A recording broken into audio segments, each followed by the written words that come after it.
My wife scared to death of the place. It makes my heart race just thinking about it. I get images of the girl playing hide and seek with herself. When I count to 10, you can come and find me. 1, 2. Whoa. You okay, Cherry? Oh. Which room's the most active? Room 37. 7, 8, 9, 10. Holy Sarah, are you here? My name is Ryan, and I'm a paranormal investigator. When I was a kid, my experiences with the supernatural terrified me, and I've been searching for answers ever since.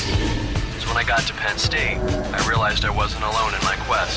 So I founded the Paranormal Research Society, dedicated to helping those who were haunted like I was. We are students. We are seekers. And sometimes we're warriors. And each time we help someone, I feel like I'm one step closer to finding the truth. This is Paranormal State.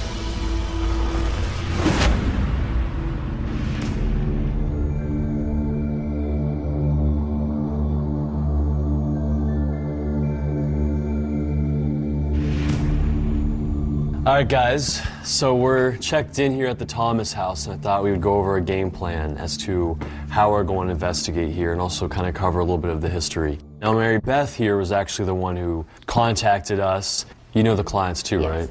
Well, his name is Daryl. He's seen apparitions, doors open and close on their own. Daryl's wife, Cherry, is terrified. We want to figure out whether or not this place does have legitimate phenomena, to what extent. Let's see if we can give some peace of mind to Cherry and anyone else who feels frightened here.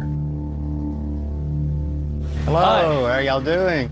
Appreciate y'all coming so much. Like I Can't said, wait I need help. to investigate this place. Well, just help my wife get through this, and that'll be great. One night I was here in the dining room, and all of a sudden we just started hearing this guy whistling, and we were like, who's whistling? Because there was actually no one even was staying in the building that night. We started looking everywhere trying to figure out who it was whistling. Of course, we never found anybody. We've heard the whistler in here quite a few times. The man I saw, he was an older gentleman, and he was full apparition because I actually thought it was a guest.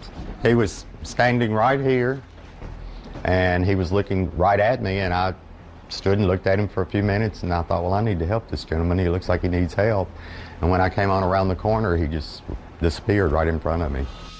I was looking in the pool room, and this old man with a beard walked behind the pool table. So I ran in there to, see what he wanted, and when I went in the room, there was nobody in there. I was petrified. I was shaking. I was bad enough I had to go wake my dad up out of bed.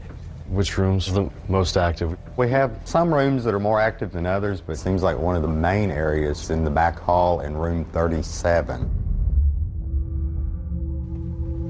Right here? 37? Yes, that's room 37. Why this room? Little girl likes this room, so she's been seen in here quite often. How long have you been living in this inn?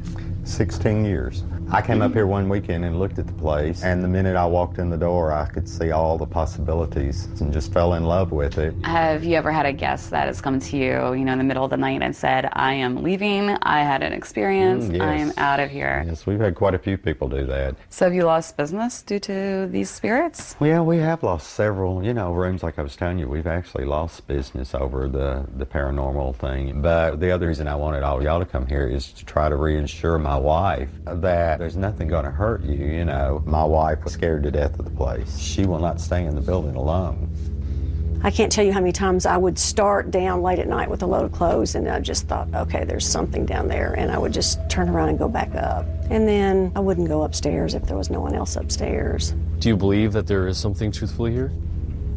I do. I'm not sure what it is or who it is. That's frightening to me. That makes my heart race just thinking about it. I guess I'm afraid of what might be there.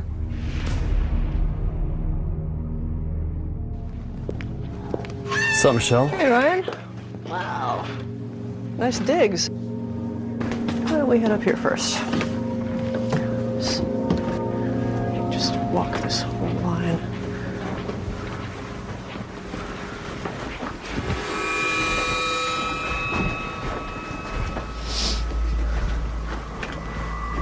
This place really makes me dizzy and sick to my stomach by turns. When I'm in that hallway, I get the sense of people walking past me. More than one. And here is the first place that I started to, I think, get a clearer picture of at least one, I'm going to call him a spirit for now, older guy, almost completely bald, fringe of hair, thin little mustache, and maybe a tux. The old man wanders, his footsteps, the halls. Aside from that old guy, there's something that's mischievous. It's got a childlike quality to it. Little girl. How old? Between the ages of 5 and 8, maybe. I heard her giggle.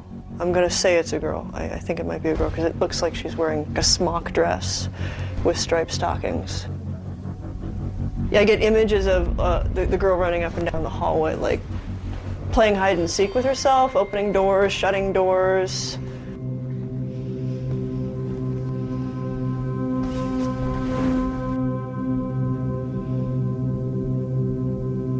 Okay, she's definitely a ghost. She's not a residual, because she just asked me why I was staring at her.